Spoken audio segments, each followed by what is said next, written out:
3. 지역 우주의 통치권. 창조 아들에게는 삼위일체의 동의와 해당 초우주의 감독인 마스터 스피릿의 확인으로 한 우주의 범위가 주어진다. 그런 행위는 물리적 소유 권리, 곧 우주의 임차권이다.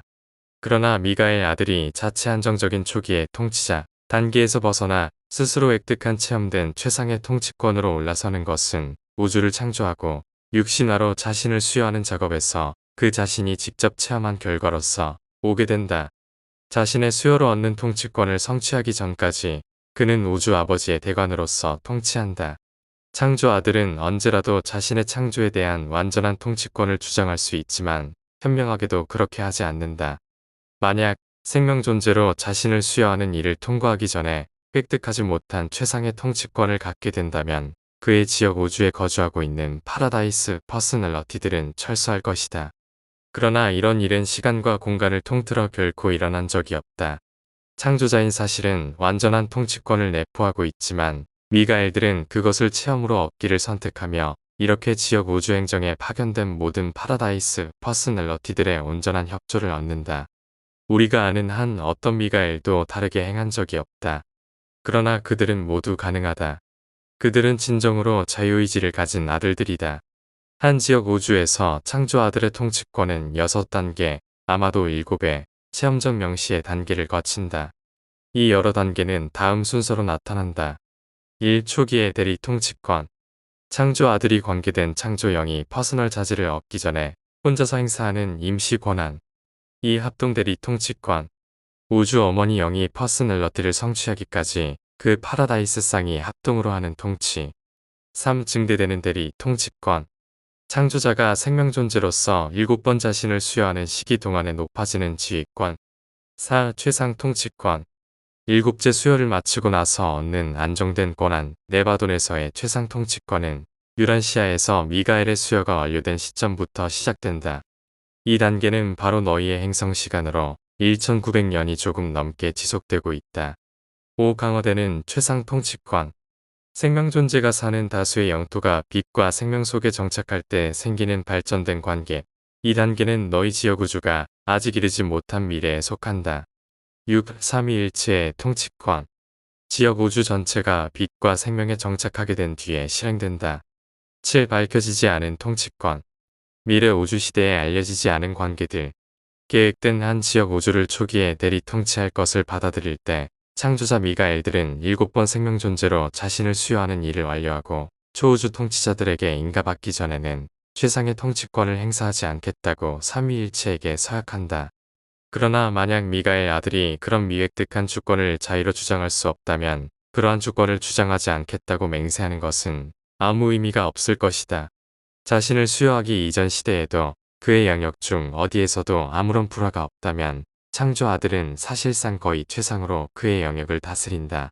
주권이 한 번도 도전받지 않는다면 제한된 주권은 거의 나타나지 않을 것이다.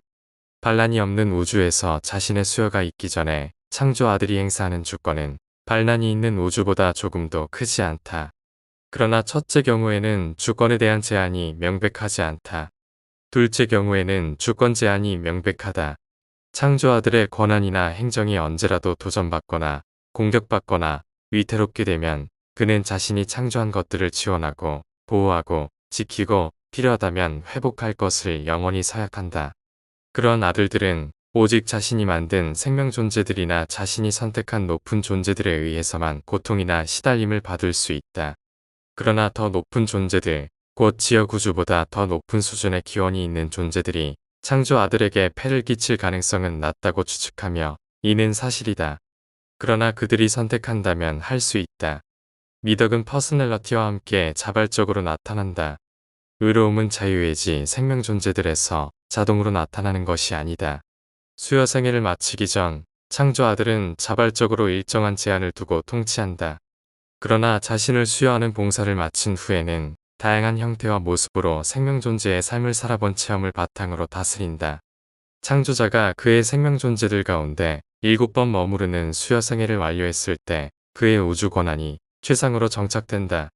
그는 주권자이자 최상의 통치자인 마스터 아들이 된다. 한 지역 우주를 다스리는 최상 통치권을 얻는 기법은 다음 7가지 체험 단계를 포함한다.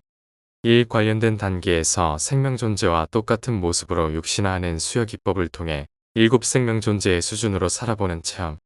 이 파라다이스 신의 7중 의지가 7 메스터 스피리츠 안에서 메스터로 영성화되는 것처럼 각 단계의 체험적 헌신을 하기 위한 것. 3. 파라다이스 신의 뜻인 7중의 하나를 수행하는 것과 동시에 7 생명 존재의 수준에서 각 체험을 거치는 것. 4. 파라다이스 신과 모든 우주지적 존재들에게 각 생명 존재 수준에서 생명 존재들의 삶의 절정을 체험으로 보여주는 것. 5. 각 생명 존재 수준에서 신의 7중 의지 한 단계를 그 수여 수준과 온 우주의 체험으로 드러내는 것. 6. 신의 본성과 의지를 드러내는 7번의 생명 존재 체험과 7번의 헌신 체험을 체험으로 통합시키는 것. 7. 슈프림 빈과 함께 새롭고 더 높은 관계를 성취하기. 창조자이며 생명 존재가 겪는 총체적 체험이 일으키는 반향은 갓 더 슈프림의 초우주 실체와 전능한 최상위의 시공간 통치권 확대로 파라다이스 미가엘의 지역 우주 최상 통치권을 실제화한다. 창조 아들은 한 지역 우주에서의 통치권의 문제를 해결하는 데 있어 자신의 통치에 대한 적합성을 보여줄 뿐만 아니라 파라다이스 신들의 7가지 태도를 잘 묘사하고 그 본성을 드러낸다. 아버지의 우선성에 대한 유언자의 이해와 생명존재의 인식은 창조 아들이 자기가 지은 생명존재의 모습을 잊고 체험으로 자신을 낮출 때의 모험과 관련된다. 이 1차 파라다이스 아들들은 아버지의 사랑의 본성과 자비로운 권한을 실제로 드러내는 분이며 아들과 영과 연합하여 모든 우주 영역에서 모든 힘, 퍼스널러티, 통치의 우주적 머리가 되시는 아버지와 같은 분이다.